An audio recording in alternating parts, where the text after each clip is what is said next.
आज के लेक्चर में हम लोग देखेंगे जो कूलम्स लॉ हमने देखा था उसका vector form of Coulomb's vector form हम लोग देखेंगे। ठीक है, कूलम्स लॉ में हमने दो बातें जाना था। पहली बात क्या कि ये पॉइंट चार्ज के बीच में लगता है और जो फोर्स होता है वो सेंटर से सेंटर के मिलाने वाला लाइन के डायरेक्शन में होता है और इसका मैग्नीट्यूड बराबर होता है कि Q1 Q2 अपॉन दोनों के बीच का डिस्टेंस का स्क्वायर। तो डायरेक्शन हम लोग पहले से जान रहे हैं कि सेंटर लाइन की ओर होता है। ठीक है, अब यदि दोनों चार्ज प्लस है तो रिपल्सिव होगा, यदि एक प्लस और दूसरा निगेटिव है तो अट्रैक्टिव होगा। ठीक है, बस वही चीज हमें बताना है कि डायरेक्शन कहाँ से किसकी ओर है। ये जो मैग्नीट्यूड है इसके साथ यहाँ पे अपने को एक डायरेक्शन ऐड करना है और हम लोग का वेक्टर फॉर्म हो गया। तो मान के चलते हैं कि ये Q1 है ये Q2 है, दोनों पॉजिटिव चार्ज है या सेम टाइप का चार्ज है, हम ये मान के चल रहे हैं। तो दोनों पे रिपल्सन फोर्स लगेगा। Q1 ये रहा, Q1 पे इधर की ओर रिपल्सन फोर्स लगेगा, Q2 पे इधर की ओर रिपल्सन फोर्स लगेगा। Q2 पे जो फोर्स लग रहा है वो फोर्स है फोर्स ऑन Q2 बाय 1 इसको पढ़ेंगे ऐसे, electric force on Q2 due to 1। ठीक है, इधर की ओर जो फोर्स लग रहा है F12, इसका मतलब 1 पे फोर्स लग रहा है 2 चार्ज की वजह से, 1 चार्ज पे, इस तरह से। ठीक है, आगे चलते हैं। अब एक यूनिट वेक्टर भी अपने को डिफाइन करना पड़ेगा जो एक बी की ओर डायरेक्टेड होगा और एक ए की ओर डायरेक्टेड होगा। तो ये यूनिट वेक्टर है R12, unit vector directed from 1 से लेकर 2 तक। ये 1 है, ये 1 है ना, बी की ओर जा रहा है तो ये मेरा यूनिट वेक्टर है और ये 1 की जा रहा है कहाँ से, 2 से, डायरेक्शन 2 फ्रॉम 1, इस तरह से इसको पढ़ेंगे। अब कूलम्स लॉ से हम लोग जानते हैं F21 की बात कर रहे हैं, फोर्स ऑन ये Q1 है ये Q2 है। तो हम यहाँ पे किस पे फोर्स की बात कर रहे हैं, 2 पे फोर्स की बात कर रहे हैं। 2 पे फोर्स को कैसे लिखेंगे, F2 ड्यू टू 1, ये फोर्स हो गया और इसके साथ डायरेक्शन आएगा यूनिट वेक्टर 2 की ओर, कहाँ से,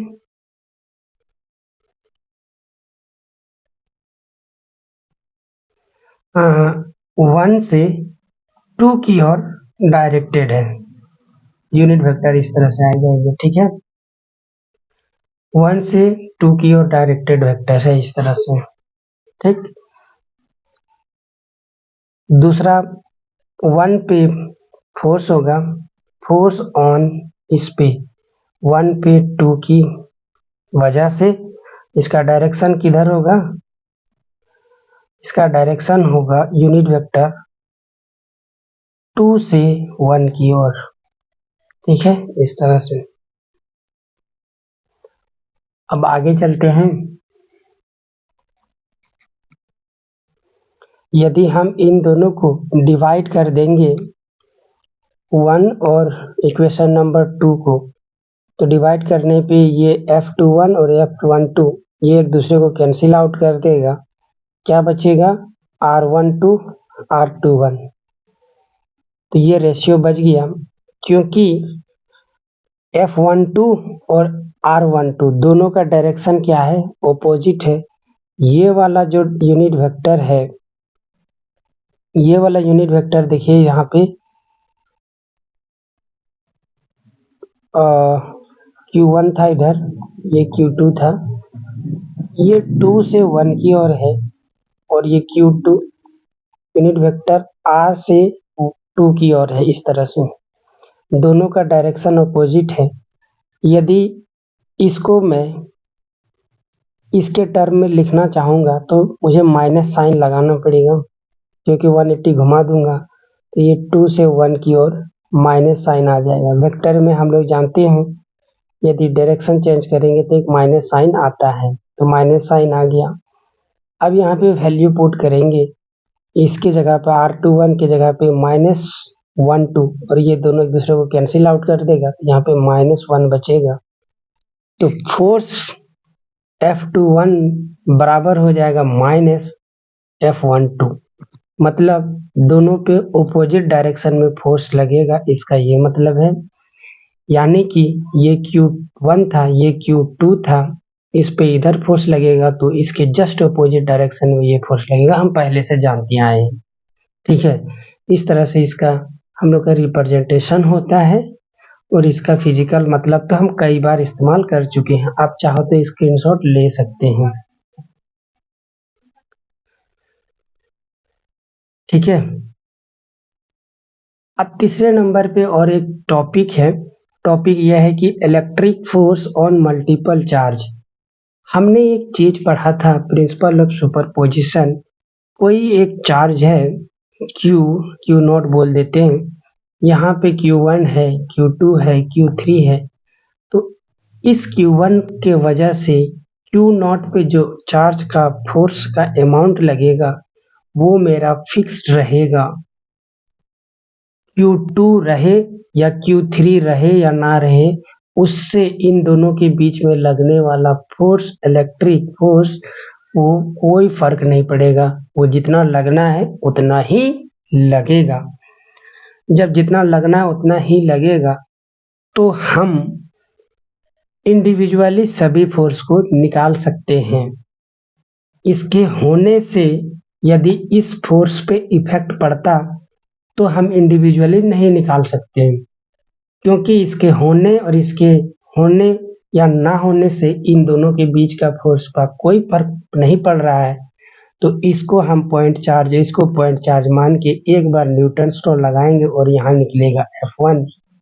यहाँ पे भी इन दोनों के बीच में लगाएंगे तो यहाँ भी निकलेगा F2, क्योंकि Q2 और Q0 के बीच में जो फोर्स लग रहा होगा वो Q1 और Q2, Q3 रहे या ना रहे उससे कोई फर्क नहीं पड़ता है। उसी तरह यहाँ पे Q3 के लिए होगा F3। सिमिलरली जितना भी चार्ज रहता Qn तक डॉट डॉट करके सभी के लिए हम लोग इंडिविजुअली निकाल सकते थे।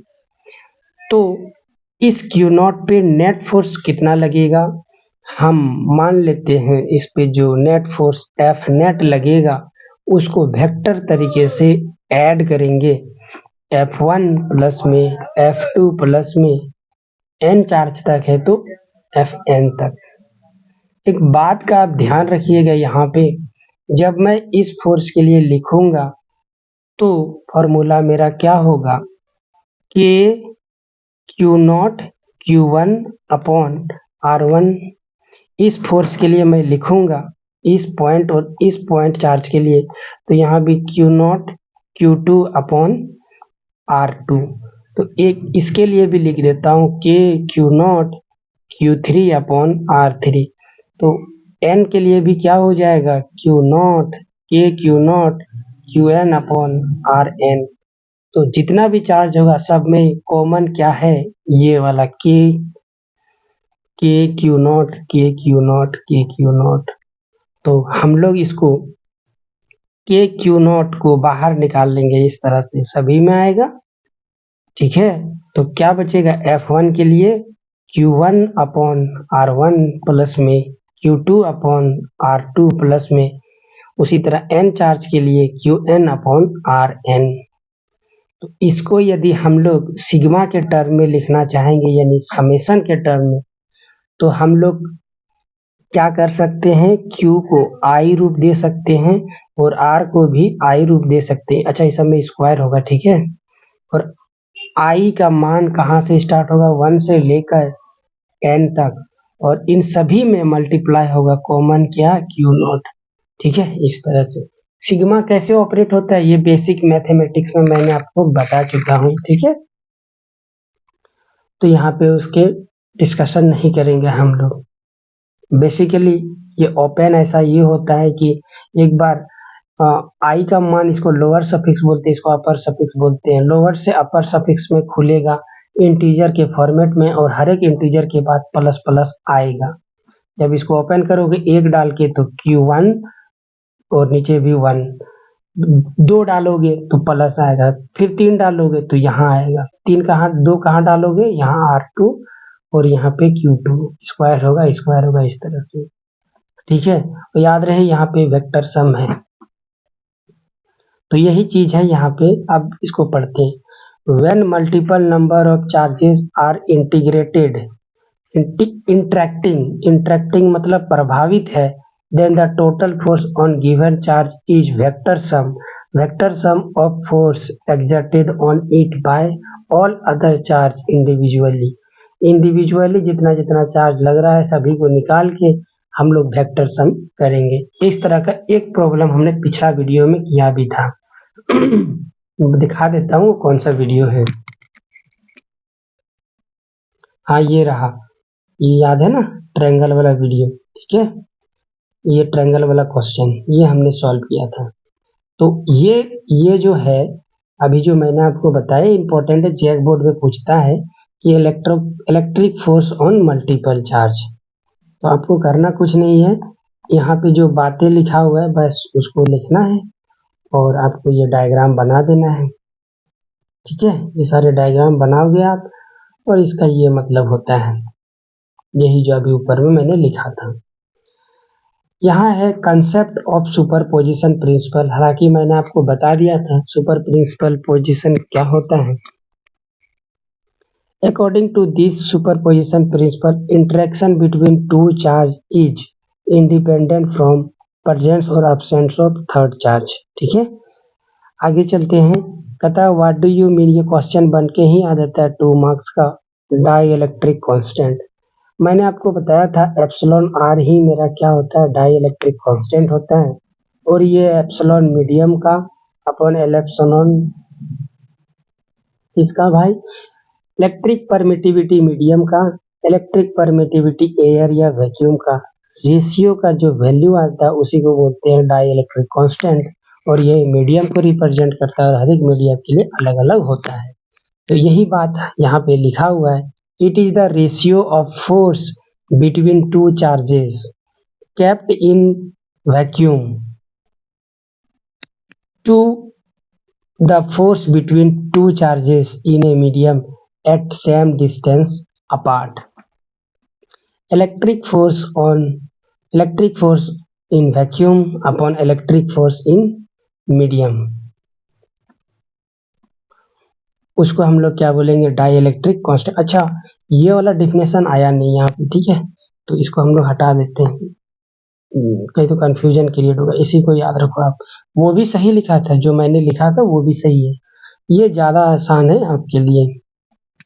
इसी को याद रखो आप कि मीडियम पे इलेक्ट्रिक फोर्स या वैक्यूम पे इलेक्ट्रिक फोर्स अपॉन मीडियम पे इलेक्ट्रिक फोर्स का रेशियो को ही हम लोग बोलते हैं डाई इलेक्ट्रिक कांस्टेंट। आज की वीडियो को हम लोग यहीं पे समाप्त करेंगे। छोटा सा वीडियो था, 2 टॉपिक हमने कवर किया, मल्टीपल चार्ज ऑन इलेक्ट्रिक और दूसरा हमने क्या कवर किया था, vector form of coulomb law. Next video lecture में हम लोग स्टार्ट करेंगे इलेक्ट्रिक फील्ड। बहुत शानदार कंसेप्ट है, इसको नेक्स्ट वीडियो लेक्चर में देखेंगे। Thank you so much. PDF आपको डिस्क्रिप्शन बॉक्स में मिल जाएगा।